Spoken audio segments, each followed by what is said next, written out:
Raider Underworld features interactive environments, dynamic lighting, a new melee combat system, and plenty of adrenaline-filled action. With a journey that takes Lara Croft from Thailand all the way to the jungles of Mexico, expect a variety of deadly enemies, signature acrobatic abilities, and the most challenging puzzles to date.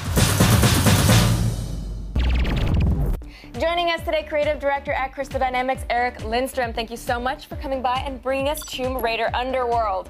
All right, so let's get a quick tutorial on the story. Where are we right now? So what Lara's doing is she's going out and finding out that the Norse mythology is real. It's based on some fact, and she finds out that there's a way to find Thor's hammer, and she goes out after it. I would go after Thor's hammer. Yeah.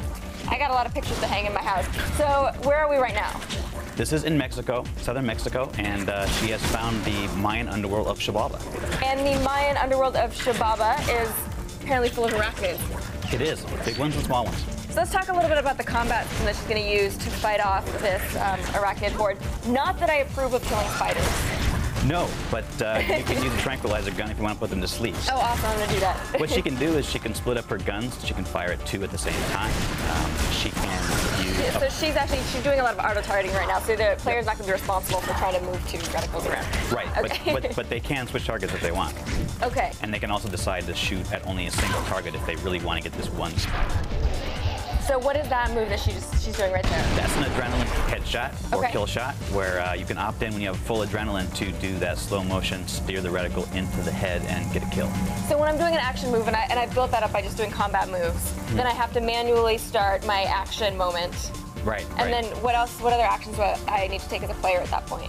So what you want to do is just get up to the enemy and vault on it. And once you vault on it, you can just opt in with a button press, and then it's steering the reticle after that. So I need to press a button and then I have to steer the reticle. So if I mess up those 2 steps, then I'm not going to pull off my action move. Right. You can either vault and just run off the other side, or in fact, if you don't have a full adrenaline meter, that's exactly what you'll do. So they have the combat, and then let's talk about melee combat, because there is that element in this game as well. What happens is she's often overwhelmed by very fast, aggressive enemies, and even though she can split up with targets, you still can't manage that much aggression. So she can kick. If she's holding an object, she can use it as a club, and that'll knock back the enemies and buy her a little time. Okay, so now this game is about combat, but it's also, this one's a lot about the puzzles. So how are you going to use the tools in the environment to solve the puzzles? So this is a puzzle complex that we're in right now. The Lords of Xibaba would often test people before they'd let them in their city, but in fact, they didn't really want to test them to let them in. They wanted to kill them. And so what you're doing is you're taking these thrones, you're turning them, you're moving them, you're using these scepters to get them to operate, and it's actually an elaborate puzzle complex to get through all the traps and open the door to beyond. And what kind of climbing can I do here? I see I'm scaling the walls, which is a pretty nifty trick.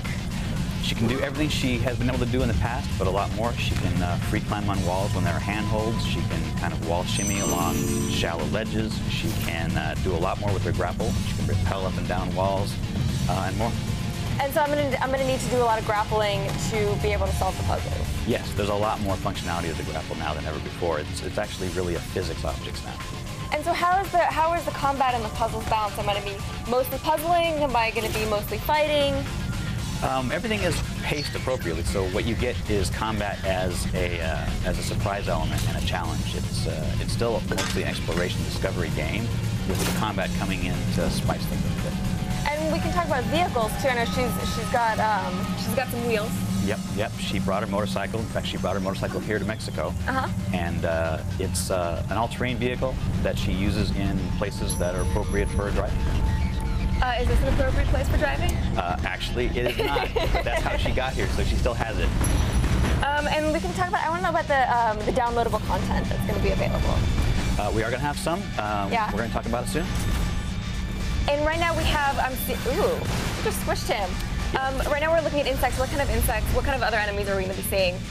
In terms of enemies, there are small spiders, big spiders, bats, but we have other insects and birds and whatnot that are pure ambient. They're not enemies, they're just part of the environment. All right, when are we going to see those shows? It's going to be November 18th. November 18th, we can't wait. Thank you so much for stopping by.